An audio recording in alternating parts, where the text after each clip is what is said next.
everybody. I am Radagast, doing my best to be of service. Okay, so I guess one of the main things, I didn't write up anything tonight. It's been, the last couple of days have been pretty brutal from a watching the world a perspective, even some of the forums I'm participating in. Things are heating up, and there's a lot of distractions that I guess that people are still engaging in, but not everybody.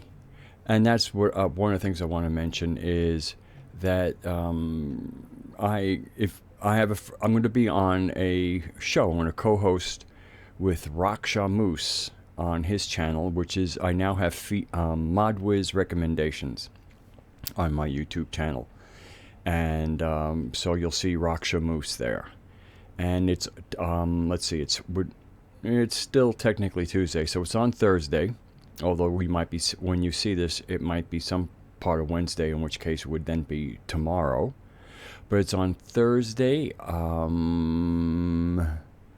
Well, if you go to Raksha's channel, here I am doing the promotion, and I didn't look it up, but I can get that. He's in Central Time.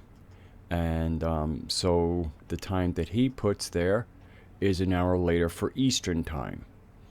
So here we go.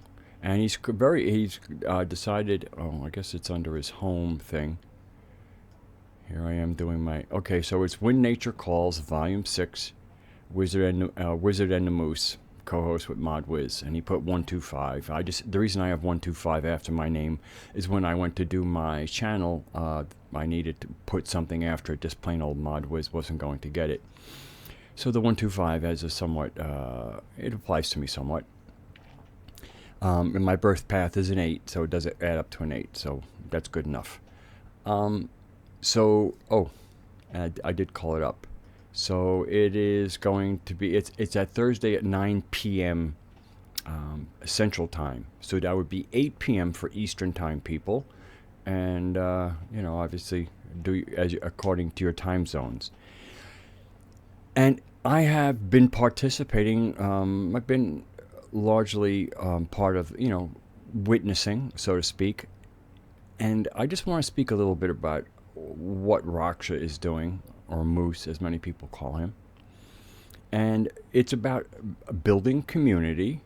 And of course, right now, much of the community building we're doing is online, which is a start for sure. And he's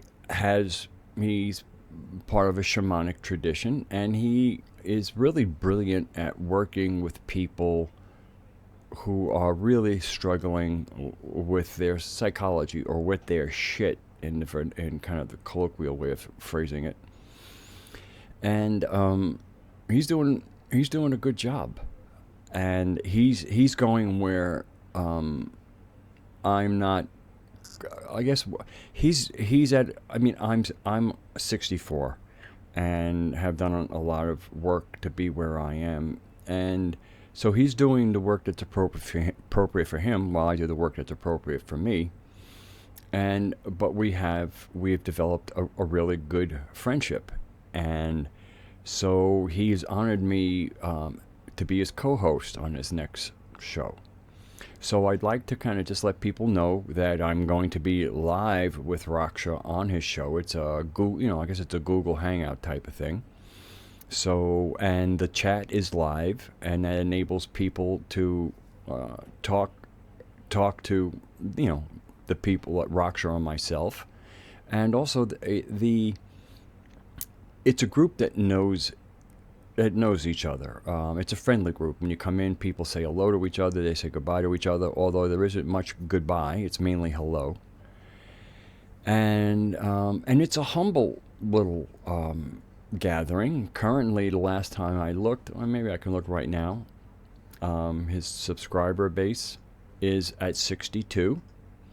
And but I don't know how long he's been doing it. And I remember it took me a long time to get where I'm going. And thank you to all my new subscribers. It is really great to have you on board.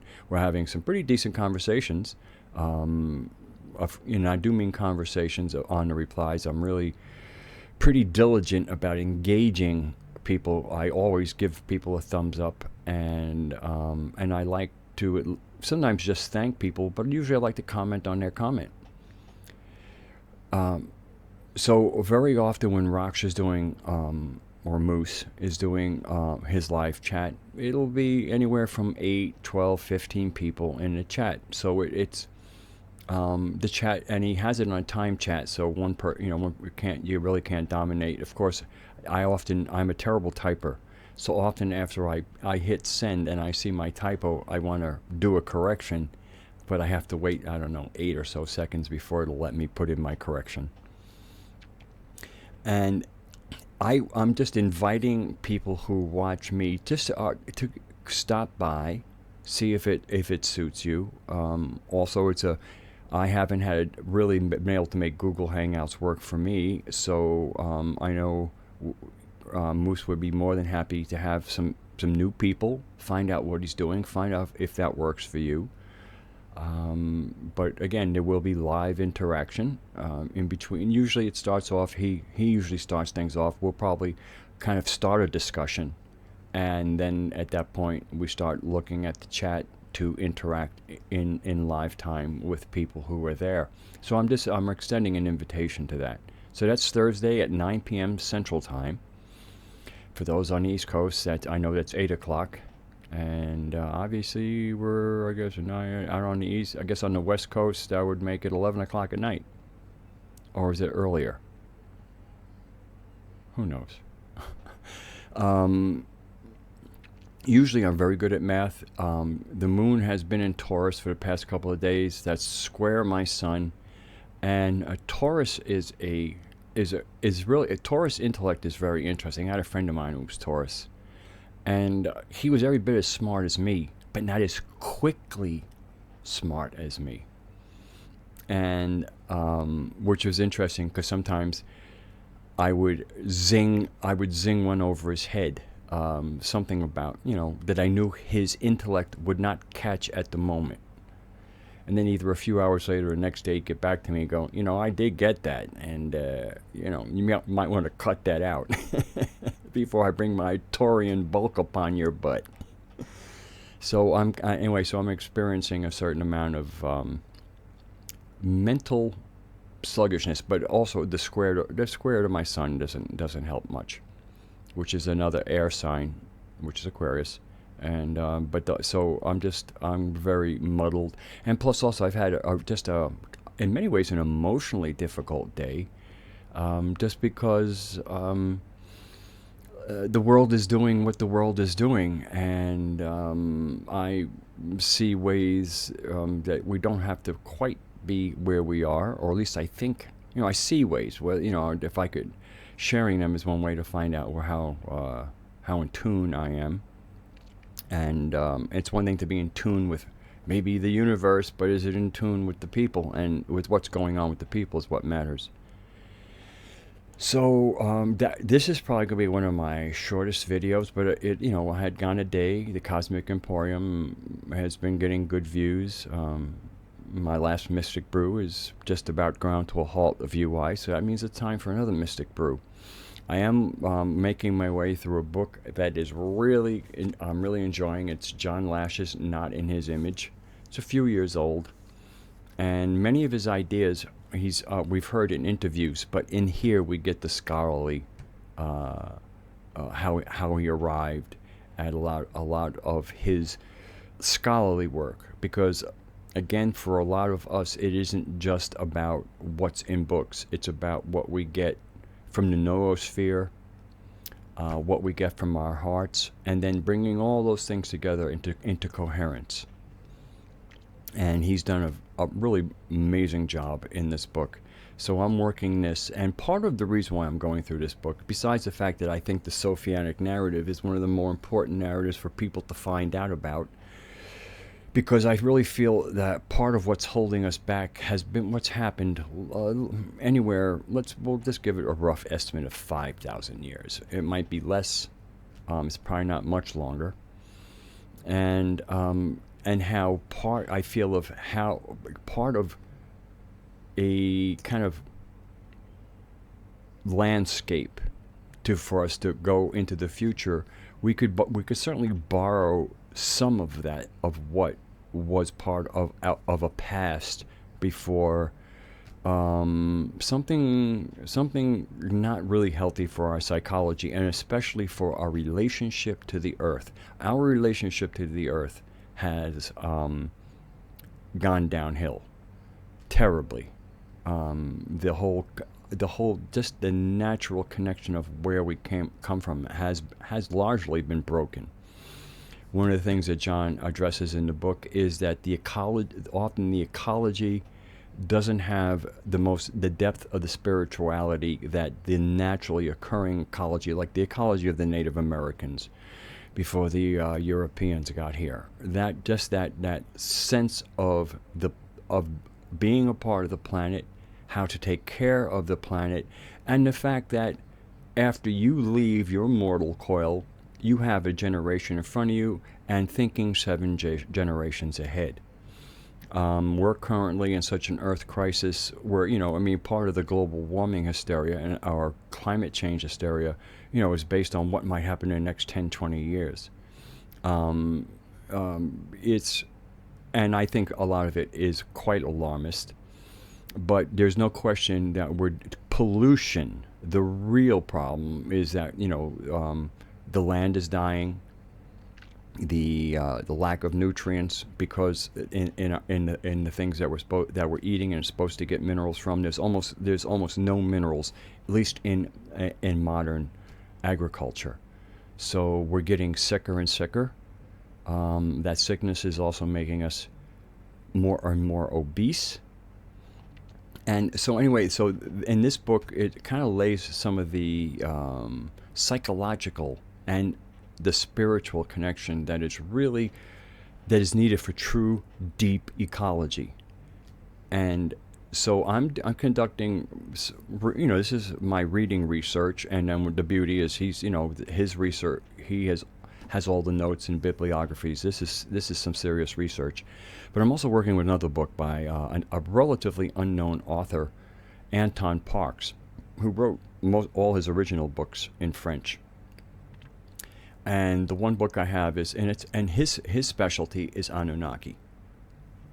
And one of the things that I really haven't seen occur is the connection between the Anunnaki, what came from them historically in the form of where we find ourselves with our various, let's call them spiritual traditions, to be safe and not trigger anybody, and how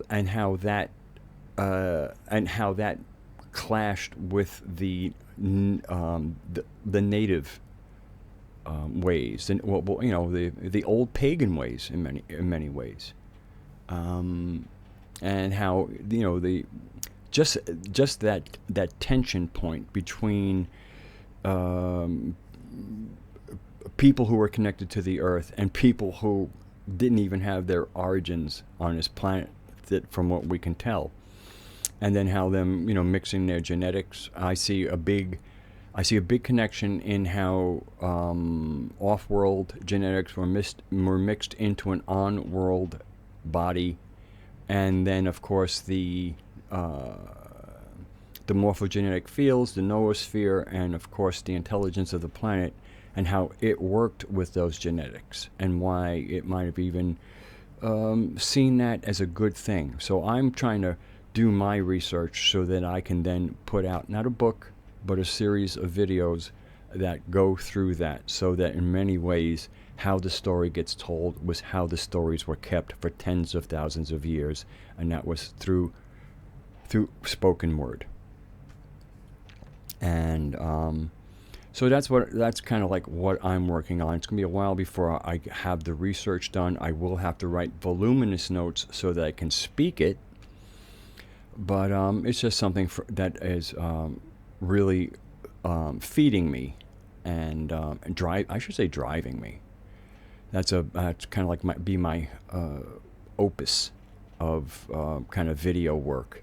And then hoping to create a conversation and a remembering of who we were and so we can kind of leapfrog over what I consider to be something that turned us against the earth, and get back to embracing the home planet, and returning to being natural beings on the planet that we grew up on and developed on over millions of years.